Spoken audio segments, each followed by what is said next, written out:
মাসিটা আমাদের দিকে কিভাবে তাকাইছে দেখো। দুটো যে ভালো মন্দ কথা বলবো সেই সুযোগটাও পাওয়া যাচ্ছে না। দাঁড়াও, ওকে তাড়ানির ব্যবস্থা করছি। হাস, এই তরকারি দিয়ে রুটি খাওয়া যায়? কেন রে, তরকারি ভাল লাগছে না? না ভাই, ভালো লাগছে না। এদালে টাকা, রেস্টুরেন্টে থেকে বিরিয়ানি লাইগা, সবাই মিলে খাওয়া হবে। ঠিক আছে দে, আমারও খাওয়া হবে।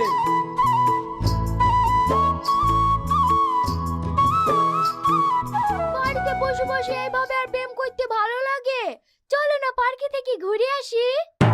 যাবা তো বলছো, গেলেই তো তোমার সামনে আবার পেছ লাগবে। তাহলে কি করি হবে? তা কেন বাড়িতে আসি, খুব ভালো আছি।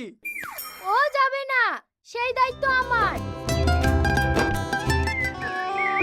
ও গো, তোমার স্বামীকে তো বাস স্ট্যান্ডে আসলি, পার্কে লি যাবা নাকি?